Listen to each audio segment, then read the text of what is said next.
Estamos chegando agora no último vídeo, né? Não é bem aula, cada vídeo é menor do que uma aula, relativo ao modelo de solo, que é o primeiro modelo do nosso curso.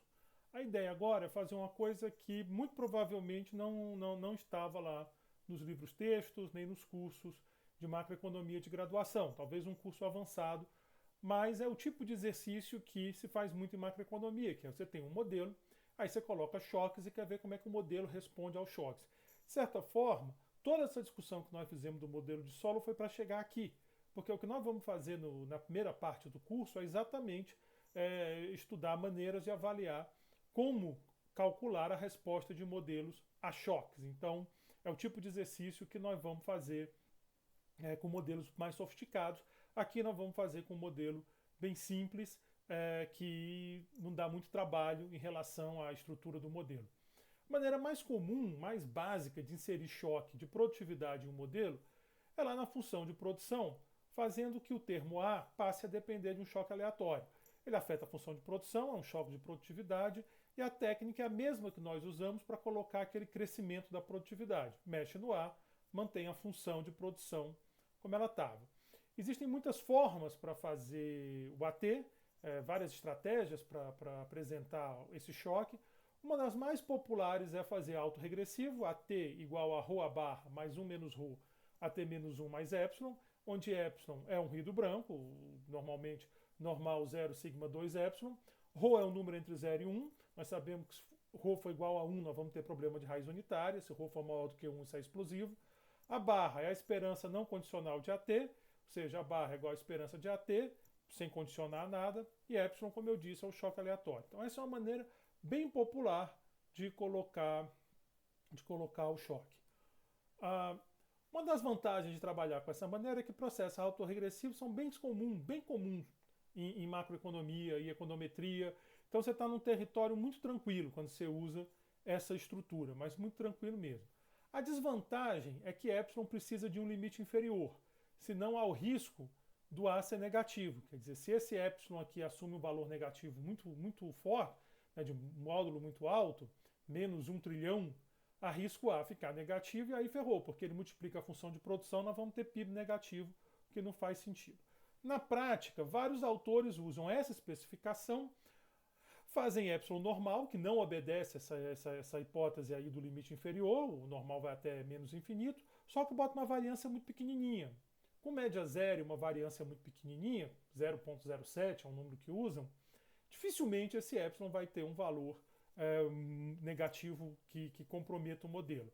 Isso é uma meia gambiarra que se faz, funciona tem que ser muito azarado para rodar uma normal zero e variância 0,07 ou coisa desse tipo e chegar no número negativo ou positivo, né, de módulo muito alto, só com muito azar. Então funciona e muita gente simula modelo assim. Uma forma alternativa, que não tem esse problema e também é familiar tanto em econometria quanto em macroeconomia, é fazer o A com essa especificação. AT igual a barra é elevado a epsilon t. Aqui a vantagem é que se o epsilon for negativo, não tem problema, o A continua positivo. E aí você faz o epsilon seguir uma normal com média zero, normalmente variância constante, aqui eu estou pedindo média zero. Então, como eu disse, nessa especificação o AT nunca vai assumir valores negativos e, portanto, não é necessário impor um limite inferior à distribuição de epsilon, nem fazer gambiarra. Então, essa é uma especificação que tem essa vantagem. Como epsilon tem distribuição normal, AT vai ter distribuição log normal, dada pela essa definição. AT é igual a ln de A barra mais epsilon t. Desculpa, na verdade é ln de AT, né? Faltou um ln aqui. Aqui é ln de AT igual a ln de A barra mais epsilon t, por isso log normal. Log de AT é normal, porque epsilon é normal, ln de A barra é uma constante, então uma normal mais uma constante continua normal. O ln que faltou aqui, insisto, faltou um ln aqui, é o ln de A normal, ou seja, A log normal. Com essa especificação anterior, essa última, a do log normal, a regra do movimento de capital passa a ser dada dessa forma aqui, equação 22, kt mais 1 menos delta. Aqui era sigma f de kt, está aqui o A barra A é elevado a epsilon t sobre 1 mais eta. Então essa agora é a regra de movimento do capital. O choque está aqui, você já pode sair dando choque no modelo. Caso seja interesse colocar aqui um crescimento de produtividade junto do choque estocástico, é só definir AT de forma apropriada. Você pode fazer o AT como um gama, o alfa lá, né? Eu botei 1 mais alfa elevado a T, mais a barra epsilon T. Então vai ter um termo de tendência e vai ter um termo de choque. Fica à vontade. O que é muito bom aqui no modelo de solo, e que não vai ser o caso nos outros modelos, é que direto do modelo nós conseguimos escrever o KT mais 1 como função de KT.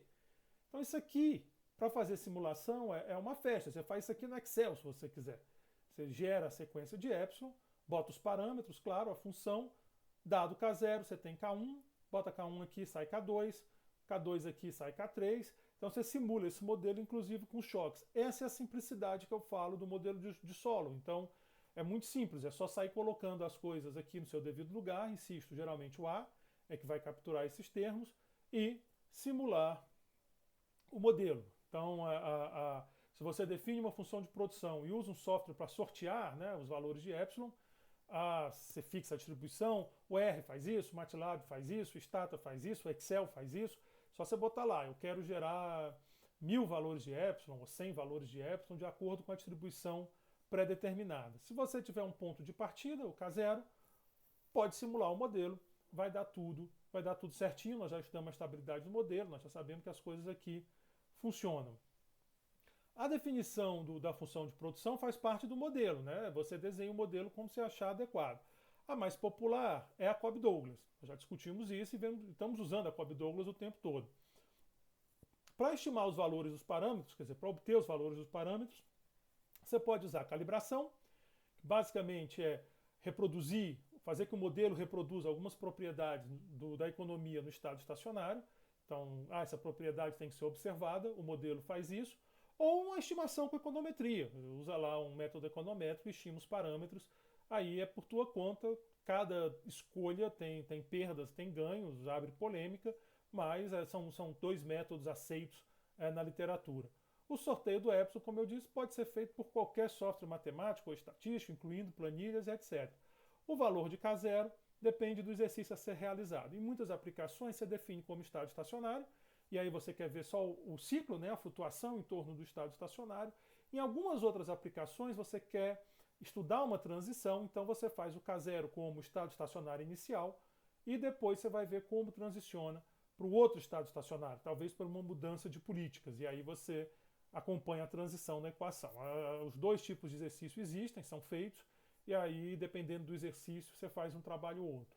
Em suma, é muito fácil gerar séries artificiais com modelo de solo, simplesmente aplicando essa equação 22. Ela facilita muito a vida de quem quer fazer esse tipo de exercício de macroeconomia, que, insisto, é a base da macroeconomia moderna. A macroeconomia moderna, ao contrário da macroeconomia antiga, que muitos de vocês estudaram na graduação, que é montar um sistema de equações, tipo, geralmente SLM, foi muito popular, e depois estimar esse modelo e a partir desse sistema obter alguns resultados. Eu lembro de ter visto já modelo SLM com quase 1000 equações do pessoal do Japão, quando eu era do IPEA. A macroeconomia moderna ela vai numa direção diferente. Você tem que gerar modelos, resolver o modelo, nós vamos fazer isso na próxima unidade, e obter essas regras de movimento que, insisto, não vão ser tão simples quanto essas, não vão chegar tão arrumadinhas quanto essa, tem problema de estabilidade nos modelos com otimização, e daí simular. Uma vez que você obteve, você simular essas regras de movimento para gerar os efeitos que você quiser na economia. Por exemplo, se eu tivesse posto um imposto aqui, eu podia avaliar o impacto de variação desse imposto no estado estacionário, ou onde quer que fosse o caso. Bom, na grande maioria, eu botei muitos assim, porque eu estava de bom humor, mas na grande maioria das aplicações não vai sair uma regra bonitinha como da equação 22, ou da nossa primeira equação 9, ou da 18. Ou seja, você não vai ter KT mais 1 como uma função de KT explícita, fácil de obter. Na grande maioria das aplicações, o que nós vamos ter, o que a gente consegue é uma relação implícita entre KT mais 1 e KT, e pior, essa relação implícita cheia de pegadinha. Nós vamos discutir isso, basicamente a primeira parte do curso é discutir essas pegadinhas e como que nós vamos fazer para resolvê-las. Mas um dos passos é criar uma versão linear aproximada do modelo. Por que isso? Porque é mais fácil resolver sistema linear do que sistema não linear. Então, a estratégia que nós vamos fazer lá na frente é encontrar as equações que caracterizam o modelo, criar uma versão aproximada, né, um sistema linear que aproxima esse sistema original. Essa aproximação é em um ponto, normalmente o estado estacionário, alguma proximidade do estado estacionário, e trabalhar então com esse modelo aproximado. Quer dizer, o modelo que nós vamos trabalhar é um modelo linear obtido por meio, manipulando o sistema do modelo original. O modelo de solo não precisa fazer isso. A equação 22, ou essas outras equações que a gente conseguiu obter no caminho, elas já permitem a simulação. Mas vale a pena fazer o exercício de linearização no modelo de solo. Por que vale a pena? Claro que não é para simular o modelo, você tem uma equação lá para simular. É para aprendendo, é para ir pegando as técnicas. É sempre melhor, e esse é um princípio que eu uso muito aqui no curso, é sempre melhor uma novidade num terreno conhecido do que uma novidade num terreno desconhecido. Ao mesmo tempo que nós vamos ter que lidar com problemas de estabilidade que vão aparecer lá na frente, nós também vamos ter que fazer aproximação linear, etc, etc. Então a ideia é quebrar o problema por partes, e aqui nós vamos fazer então uma aproximação linear do modelo de solo. Insisto, não é necessário para simular o modelo, mas nós vamos pegando um pouco as manhas dessa aproximação linear. Nós vamos fazer uma aproximação que é chamada log linear. Tem mais de uma técnica de aproximar o modelo, de fazer aproximação linear. Nós podemos fazer por Taylor. Nós vamos usar durante o curso as duas técnicas, mas aqui eu vou fazer só a log linear, só para que vocês peguem um pouco do traquejo com aproximação linear. Nós vamos usar muito nas unidades seguintes. Bom, primeiro nós vamos dar uns conceitozinhos aqui, são conceitos básicos, mas que às vezes nós esquecemos. Então, primeiro eu vou pedir para definir para qualquer variável x, a variável x til. E essa variável x til, ela é o logaritmo da variável menos o logaritmo da variável no estado estacionário. É o que a gente chama de desvio do logaritmo em relação ao estado estacionário. Então, se eu tiver o capital, por exemplo, ktil vai ser logaritmo do capital menos o logaritmo do capital no estado estacionário. Muitos modelos macro nós trabalhamos com desvios do estado estacionário e não com a variável propriamente dito. Isso já é uma coisa importante para você saber quando aproxima um modelo. Se você aproximou um modelo na variável e depois tentou ler como desvio do estado estacionário, vai dar ruim. Se você não vai funcionar bem a tua estratégia. Por exemplo, você quer fazer uma função de impulso-resposta, isso aqui deve ir para zero. Se o modelo é estável, quando você der o choque, a economia sai do estado estacionário, mas volta, de modo que o x-til vai para zero. Se você fez em termos da variável, ela vai para o estado estacionário dela, e não para zero. Então são discussões importantes, é fundamental ter em mente qual a variável que tua técnica te leva a usar. Se é a variável cheia, xt, ou se é desvio do estado estacionário, nesse caso normalmente em logaritmo, por motivos que vão ficar claro aqui durante o nosso trabalho. Então, essa é a primeira definição. Daqui também é verdade, por essa definição, que xt é igual a x barra e elevado a x til t, né? por definição. É só redefinir aí as variáveis que isso rearrumar essas expressões aqui, que isso vai acontecer. Ln de xt vai ser x til t mais ln de x barra, passou o exponencial, você chega nesse resultado. Passou. Aí você chega nesse resultado. Como o x-til é um número pequeno, é um desvio do estado estacionário, e é por isso que nós vamos trabalhar com x-til aqui, valem as seguintes propriedades. E elevado a x-til t é aproximadamente 1 mais x-til t, isso aqui é fundamental para a gente, e de a x-til t, a esperança de a x-til t é aproximadamente a esperança de a x-til t mais constante. Então essas duas propriedades nós vamos usar muito durante esse curso e durante essa log linearização. Primeiro que você vai aproximar e elevado a x-til t por 1 mais x-til, e depois essa da aproximação da esperança. Finalmente, se eu tenho outra variável y, til, também com desvio de estado estacionário, então também vale que de x-til mais a y-til é aproximadamente 1 mais x-til mais a y-til, e finalmente o produto dos dois desvios é aproximadamente zero. Então, esse jogo de propriedades, 1, 2, 3, 4, vão ser essenciais para fazer a log linearização. Todas derivam imediatamente das propriedades de logaritmo e de exponenciais. Bom, se eu usar a especificação log normal para A, aquela do E elevado a εt, e uma função de produção tipo Cobb-Douglas, aquela equação 22 toma essa forma. Eu só puxei esse 1 mais eta aqui para multiplicar kt mais 1. Então, essa é a forma da equação. Usando aquela definição do κ-t, né? Nós fizemos aqui xt igual a x barra elevado a x til. Se você passar o logaritmo, você vê que vai dar certinho. Ln de xt é igual a ln de x barra mais xt, vai para cá, ln de xt menos ln de x barra. Então, usando essa especificação aqui, eu vou escrever a equação desse formato. Então, onde tem kt, eu vou substituir por k barra e elevado a k til t. Aqui no caso t mais 1, esse cara vira esse vira esse. Aqui fica sigma a barra é yt, joia. K barra θ é θ kt, porque está elevado a θ. Então, essa expressão aqui, ela pode ser escrita aqui, não tem aproximação nenhuma, é só uma redefinição dos termos, está tudo tranquilo. Se eu aplicar a regra de transformação, agora sim, esse e elevado a k til t mais 1 vira 1 mais k til t mais 1. Isso aqui é aproximado, agora estou mantendo igual só por conveniência, mas é aproximado. De novo, aquele e k til t mais 1 vira 1 mais k til t. O e elevado a yt vira 1 mais yt, por aproximação. E o e elevado a θ k til t vira 1 mais θ k til t, por aproximação. Então, simplesmente apliquei aquela minha primeira regra de aproximação no e elevado a k til t e no e elevado a y. Arrumando os termos, só aqui arrumando os termos, abrindo a multiplicação, multipliquei aqui, fica 1 mais zk barra, multipliquei aqui, mesma coisa aqui para fora, eu vou ficar com essa expressão aqui. Isso aqui é útil porque do estado estacionário vale que 1 mais zk barra, é igual a 1 menos ΔK barra, mais sigma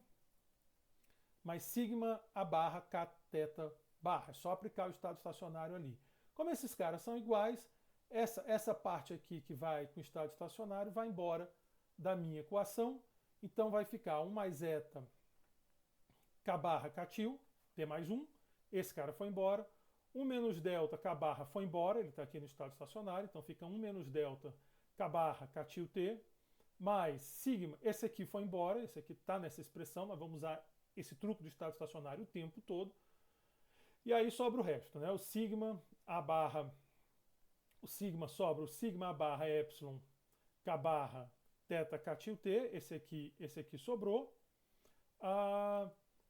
Esse cara aqui, que tem epsilon, esse cara aqui está aqui, deixa eu achar todo mundo, esse aqui está aqui, esse aqui está aqui, esse aqui está aqui. Então está tudo certinho, sumiu esse e esse aqui. Esses três aqui sumiram por conta dessa propriedade. Mas k til epsilon é aproximadamente zero. Então o termo que tem k til e epsilon vai embora também, que é esse termo aqui. Está aqui o epsilon, está aqui o k til, só rearrumar, vai ficar o produto, ele cai. Então sobra essa expressão aqui na minha equação. Por fim, arrume os termos de forma de deixar k til t mais 1 sozinho aqui do lado esquerdo. Então eu tenho que k til t mais 1 é igual a 1 menos delta sobre 1 mais delta, mais sigma θ k barra θ menos 1 mais zeta k til, mais esse termo aqui que multiplica epsilon. E isso aqui já é uma equação linear. Então, tudo isso aqui é número. Delta são parâmetros, k barra é um número, então tudo isso aqui é um número, isso aqui é uma constante que multiplica k til t, mais uma constante que multiplica epsilon t. Então, essa aqui é a aproximação linear do desvio do logaritmo do estado estacionário de k, ln de kt menos ln de k barra. Eu preciso que essa solução seja não explosiva. Na prática, isso significa que esse cara aqui tem que ser menor do que 1, esse termo. Se esse termo é maior do que 1, vai embora essa solução. Então, esse termo, para a minha solução ser não explosiva, esse termo aqui tem que ser menor do que 1. Mas é muito difícil avaliar se isso aqui é menor do que 1 na forma que está. Então, vamos trabalhar mais um pouquinho. Vamos lembrar de novo a minha condição de estado estacionário. 1 menos delta sobre 1 mais eta continua. Esse é o termo que tem que ser menor do que 1. Só que eu sei que no estado estacionário, sigma a barra θ, k barra θ menos 1, vai ser igual a θ, sigma barra θ menos 1 dividido por k barra, eu obtenho daqui, fica eta mais delta.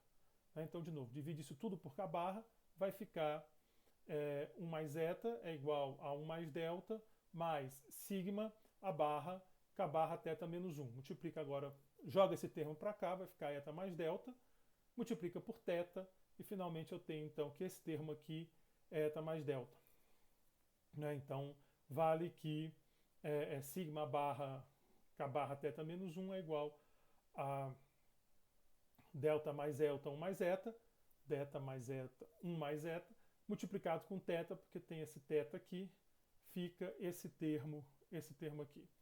Dessa forma, o k til t mais 1 passa a ser escrito com essa estrutura. Não, desculpa, aqui esse termo aqui é porque ele aparece com essa expressão. Então é a mesma coisa, só que não tem o θ, né? Por isso que não vai aparecer aquele θ. Então os dois coeficientes passam a ser escritos assim. Eu me livrei do k barra, me livrei do a barra, tudo em torno dos parâmetros, tudo em termos dos parâmetros do modelo. Então, se você tem os parâmetros do modelo, você já pode conhecer essa equação. Estimar os parâmetros do modelo é trabalho seu quando for tentar fazer o exercício. Então, a primeira vantagem óbvia é que agora a equação está toda em termos de parâmetro do modelo. A segunda é aquela definição do sinal que eu tinha falado. Esse termo aqui pode ser escrito dessa maneira. Ora, aqui eu tenho um número maior do que 1, com certeza. Aqui eu tenho um número maior do que 1. Esse cara aqui, θ eta também é maior do que 1, mas é menor do que eta, porque θ é um número entre 0 e 1. Eu vou descontar delta e vou somar sigma delta, que é um número muito pequeno. Então, esse numerador ele acaba sendo menor que esse denominador. Vamos lá, passei rápido aqui. 1 mais θ eta é menor do que 1 mais eta, ok? Por causa desse θ, que é um termo entre 0 e 1. E aqui eu estou tirando alguma coisa, porque sigma é um número entre 0 e 1. Então, eu estou pegando um número menor que 1 mais delta e tirando alguma coisa. Logo, esse numerador é menor que o denominador, a razão é menor do que 1, esse número é menor do que 1 e o sistema é estável, né? Então está aqui a explicação, o sistema é estável. Como esse cara é menor do que 1, essa equação aqui ela é estável e você pode simular à vontade a tua equação. Se você não der choques, o k til t vai para 0. Ou seja, o ln de kt está indo para o ln do estado estacionário de kt, ou seja, kt está indo para o estado estacionário. Nós já sabíamos isso porque nós estudamos a dinâmica do modelo. Se você der um choque, se tiver uma sequência de choque, nunca vão ficar iguais e vão estar sempre flutuando em torno desse estado estacionário. É o que se faz para analisar ciclos, por exemplo. Você está analisando a flutuação em torno do estado estacionário. O que não vai acontecer é gerar tendência, que é o que aconteceria se esse termo fosse maior do que 1. Vai para 0, porque, insisto, isso aqui não é a variável k, isso é o desvio do estado estacionário. Quando isso vai para 0, o k está indo para o estado estacionário. Então, os passos fundamentais desse exercício, que nós vamos usar muito lá na frente, é fazer uma aproximação, no caso log linear, podia ser outra, usar o estado estacionário para simplificar as equações e determinar a condição de estabilidade. Então, esse é o nosso feijão com arroz. Esse é o nosso feijão com arroz, é a partir daqui e no restante desse curso. Então, em vários momentos nós vamos seguir essa estratégia. Nós vamos fazer uma aproximação linear, usando como referência o estado estacionário. Depois nós vamos usar o estado estacionário ou outras equações para simplificar o modelo. E, finalmente, nós vamos estudar a estabilidade desse modelo linear. O modelo é estável, o modelo original também é estável, e com isso eu termino a nossa apresentação do modelo de solo. Então esse é o último vídeo tratando de modelo de solo. Eu gostaria muito que vocês prestassem atenção nessa estratégia de aproximação linear, porque isso é fundamental para o nosso curso, isso é fundamental para a macroeconomia moderna. Obrigado, até a próxima aula.